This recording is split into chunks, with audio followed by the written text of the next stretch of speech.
그동안 몰랐던 오페라의 진짜 속 이야기. 정태양의 오페라 인사이드.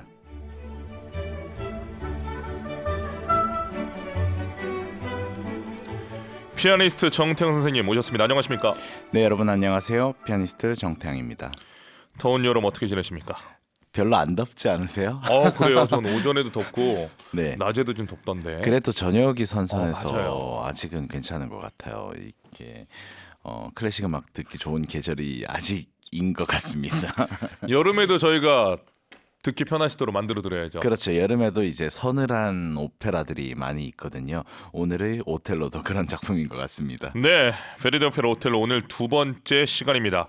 그런데 베르디 오텔로 말고 또 유명한 작곡가의 오텔로가 또 있죠? 네, 베르디보다 70년 먼저 작곡된 로시니의 오텔로가 있습니다. 1816년에 나폴리에 있는 산카를로 극장에서 초연이 되었고 당시에 꽤 흥행했던 유명 작품이거든요. 그런데 지금은 이 로시니의 오텔로는 거의 공연이 되지 않고 있고요. 오페라 중에서 아리아만 한두 개 남아서 명맥을 유지하고 있고 오텔로 하면 베르디의 작품을 일컫는 대명사가 되었습니다. 이 로스니도 베르디 못지않게 그때 당시 명성이 굉장히 높은 작곡가였을 텐데요.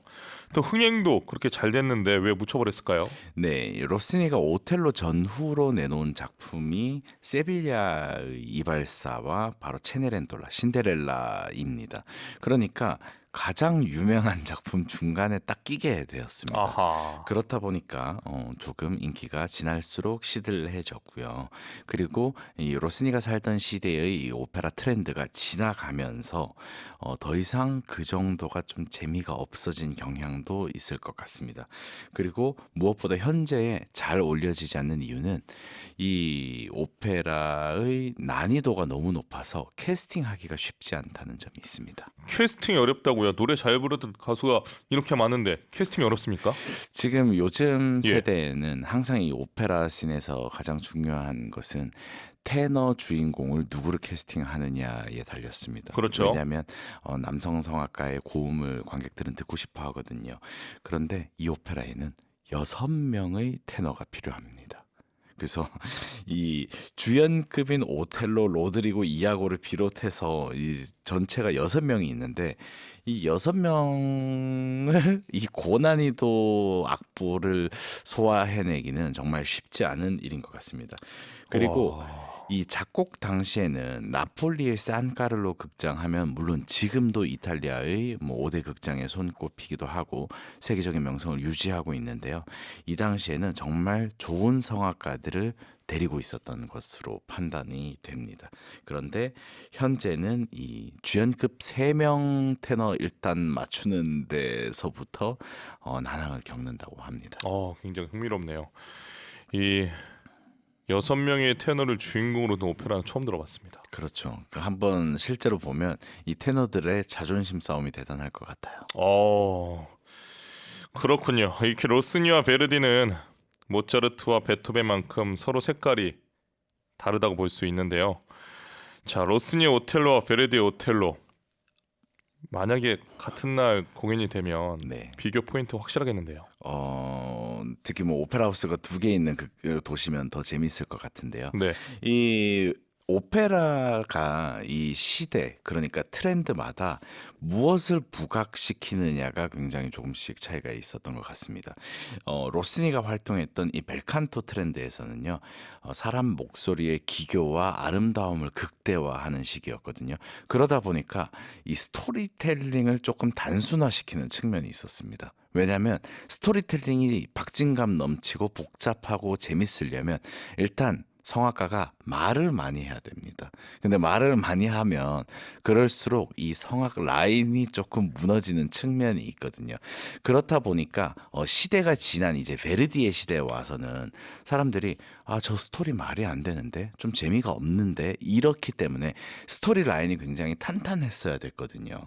그래서 차이가 굉장히 있었고 시기가 지나면서 로시니가 점점 인기가 없어진 것이 아닌가라는 생각이 듭니다. 그리고 이 베르디의 베르디의 오텔로는 한편의 대하 드라마를 그렸다면 로시니의 오텔로는 청춘 미니 시리즈 같은 스토리의 개연성이 조금 떨어지는 그런 측면이 있다고 소개드릴 수 있을 것 같아요. 네, 이야기를 자꾸 들어보니까 로시니의 오텔로도 궁금해지는데요. 기회가 되면 로시니의 오텔로도 이 시간에 소개해 주시면 좋을 것 같다는 생각이 듭니다. 자, 이제 우리는 고뇌에 찬 오텔로를 만나러 가야겠죠. 지난 1막과 2막의 줄거리를 간단히 복습해 볼까요? 네, 1막에서는 승전 후에 키프로스 섬에 다시 도착한 총독 오텔로가 사랑하는 아내 데스데모나와 재회를 합니다. 그런데 이 부하들 중에서 승진에서 밀린 이아고라는 인물이 복수를 결심하게 되는데요.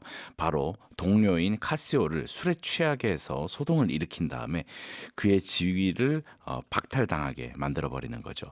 그런데 오텔로와 데스데모나는 사랑의 이중창을 불렀었고요. 그리고 2막에서는 이 악당인 이아고의 계략이 본격적으로 시작이 됩니다. 카시오에게 데스데모나의 도움을 받아서 복직을 청하라고 부추깁니다.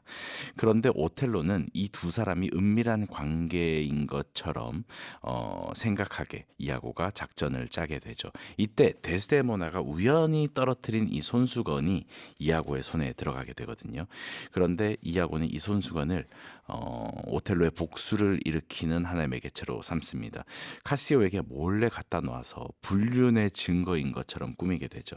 그래서 이 사실 손수건은 데스데모나와 오텔로의 그 사랑의 상징이었거든요. 그런데 이제는 의심의 증거물이 돼서 오텔로의 질투를 키우는 그런 씨앗이 됩니다. 그리고 오늘 이야기가 펼쳐지게 됩니다. 네, 3막이 시작되면 말씀하신 문제의 그 손수건이 사달이 돼서 드디어 오텔로의 의심이 폭발합니다. 데스데모나를 막 강하게 몰아붙이지 않습니까? 네, 이 오텔로가 손수건이 어디 있냐면서 이제 아내 데스데모나를 막 몰아붙이게 되거든요. 그런데 어떻게 알겠어요? 그 뭐 겨우 손수건을요. 그런데 이 화를 내는 오텔로. 그런데 이 당황하는 데스데모나의 모습이 대비가 되고요. 그런데 이 데스데모나가 막 호소를 해보지만 사실 화가 난 사람에게는 어떤 것도 들리지가 않겠죠. 그래서 이 3막의 유명한 손수건 이중창 장면 디오띠 조콘디라는 노래가 불려집니다. 남편에게 신의 축복을 비는 이 데스데모나를 오텔로, 그러니까 이 남편은 냉소로 받아서 조롱하는 이런 모습을 보이게 되죠. 그러니까 오해가 본격적으로 시작되는 장면이 이어지고 데스데모나는 두려움에 떨게 되죠. 자, 이 장면의 노래를 이어서 들어볼 텐데요. 어떤 대목을 주의 깊게 들어보면 좋을까요? 사실 이중창이라고 하면 보통 우리가 사랑의 이중창들 많이 들어왔었잖아요. 그런데 오페라에서는 싸우는 이중창도 사실은 되게 중요합니다. 사실 이 이중창은 싸운다기보다는 남편이 일방적으로 막 화를 내는 장면이잖아요. 그래서 이 오텔로가 의심의 이 광기에 휩싸여서 아내에게 정말 심한 말들을 쏟아내거든요. 그런 것과 이 데스데모나 입장에서는 자신의 입장과 자신의 처지를 한탄하는 그런 목소리의 대비를 들어보실 수 있을 것 같습니다. 네, 오텔로의 3막의 손수건 장면입니다. 디오티 조컨디 허스포소, 신께서 나의 남편을 축복하시길. 에스테르 파타 피소, 두려움에 떨며 바라봅니다. 소프라노 셰리시 투더, 테너 플라시토 도밍고, 정명훈이 지휘하는 파리 국립 오페라 오케스트라 연주입니다.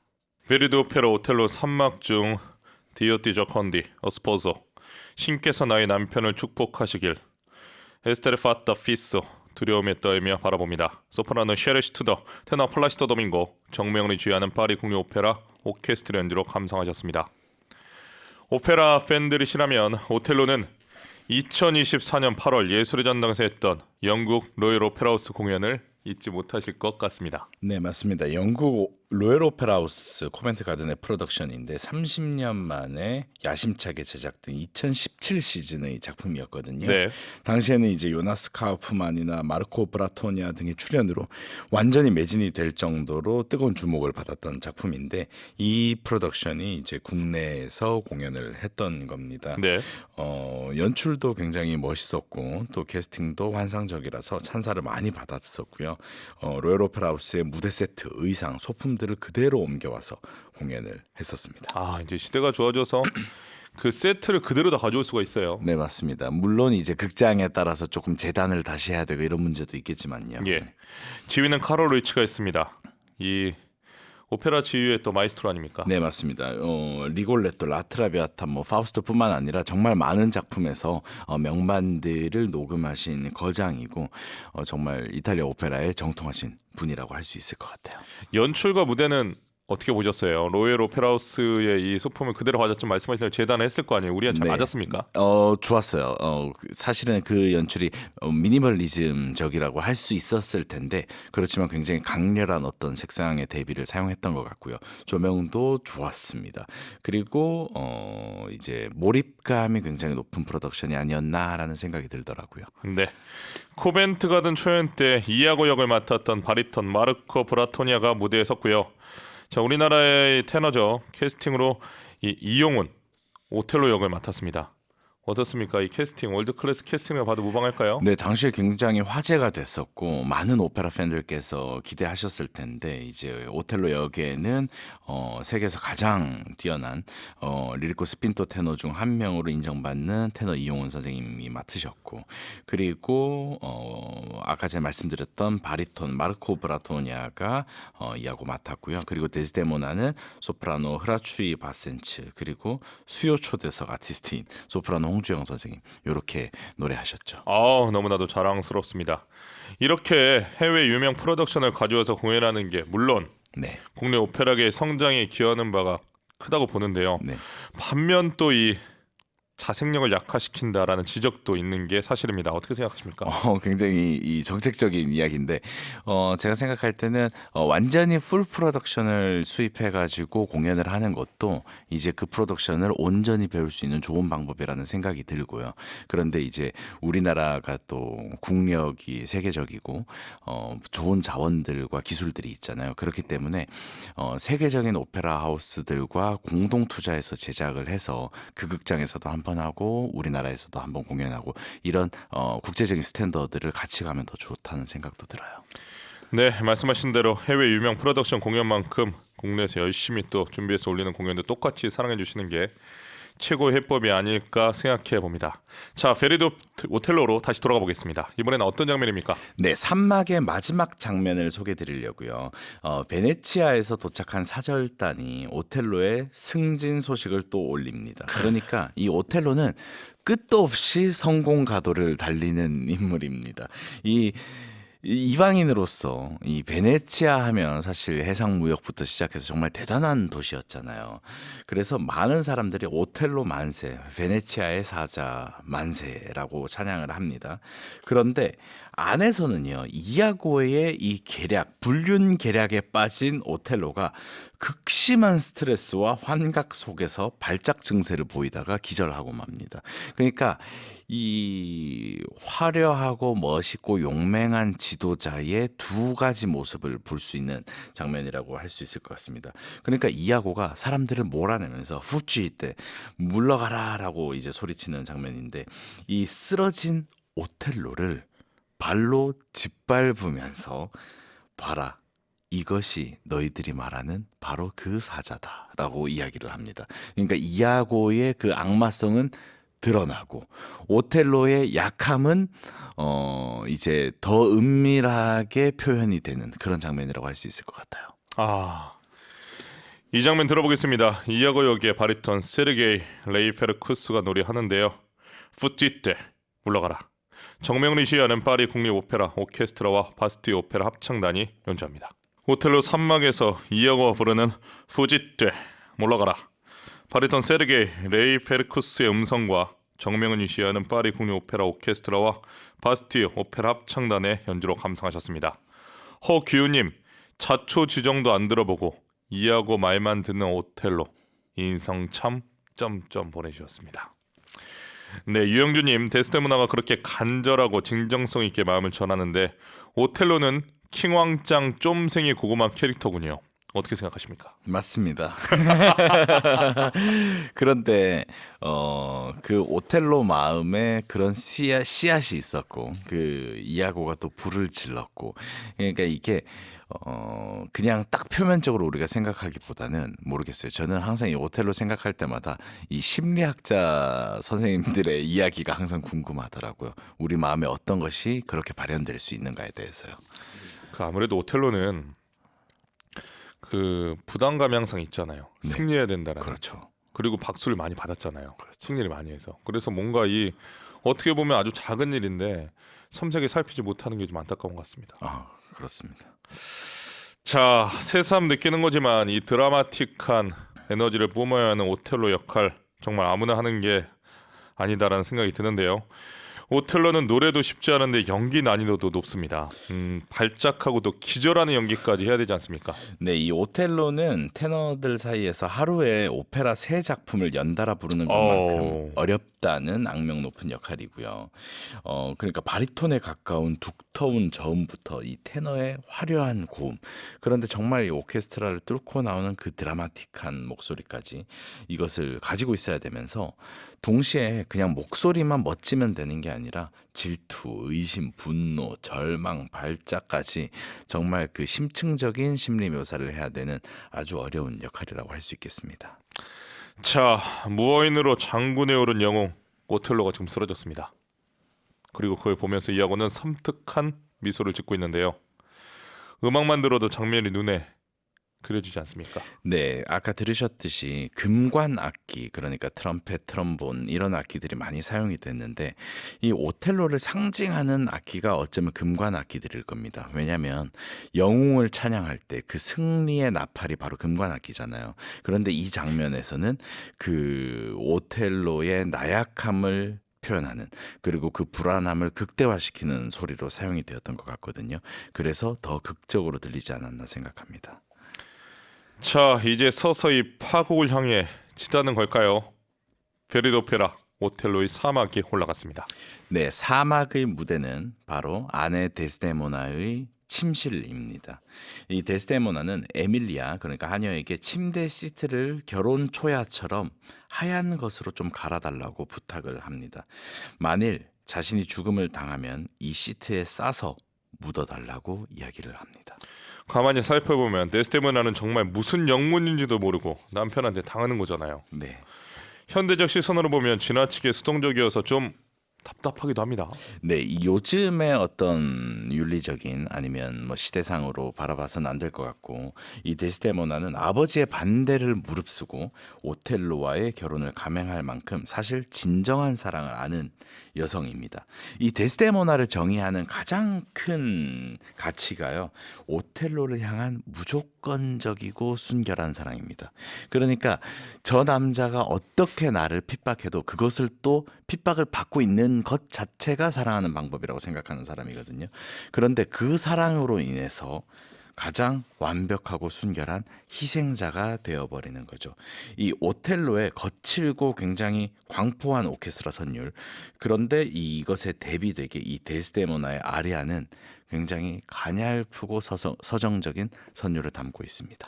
그 노래가 바로 버들의 노래와 아베 마리아인데요. 데스데모나 자신의 운명을 왠지 예감하고 있는 듯한 느낌도 듭니다. 그렇죠. 아내로서 이 남편을 계속 봐왔으니까 어느 정도 직감을 할 것 같긴 하거든요. 먼저 이 아리아는 사실 버들의 노래 그리고 아베 마리아까지 이어지는 한 20분에 달하는 굉장히 긴 장면입니다. 15분 정도 달하는 이 버들의 노래는요, 어린 시절에 어머니의 하녀였던 그 바르바라의 이야기를 하면서 시작이 됩니다.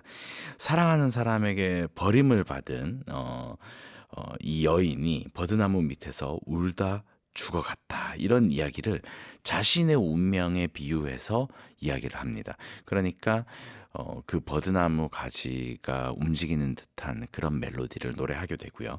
그 다음에 이제 데스데모나는 아베 마리아라는 노래를 부르게 됩니다. 이 아베 마리아는 사실 가톨릭의 기도문이잖아요. 성모 마리아에게 올리는 기도인데, 내가 결백을 주장하면서 싸우는 것보다 오직 신에게 모든 것을 맡기면서 나는 정말 결백합니다, 이것을 신에게 기도로서 올리는 노래라고 할 수 있을 것 같습니다.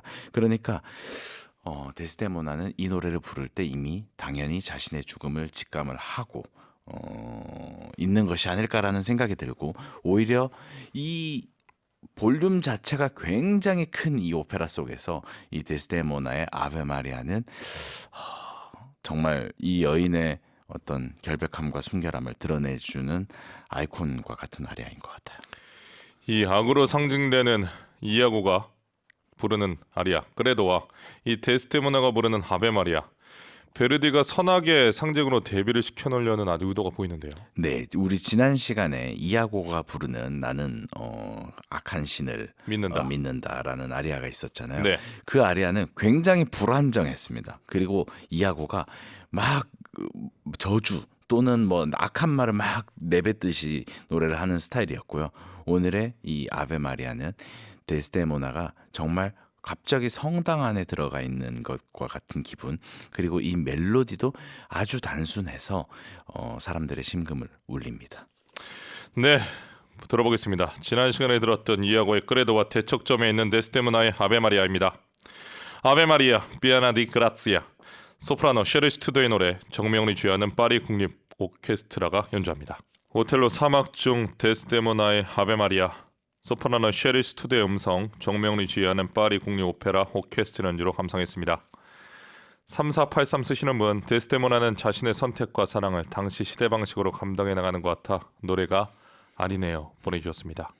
김민혜님, 현대판 오텔로에서는 데스데모나가 두 눈 부릅뜨고 오텔로에 맞서는 모습을 보여주길 보내주셨습니다. 그렇습니다. 너무 가슴이 아픈데요. 데스데모나가 아베 마리아의 마지막에 아주 여리게 아멘이라고 하는데, 그 소리의 여운이 사라지면 오텔로가 들어옵니다.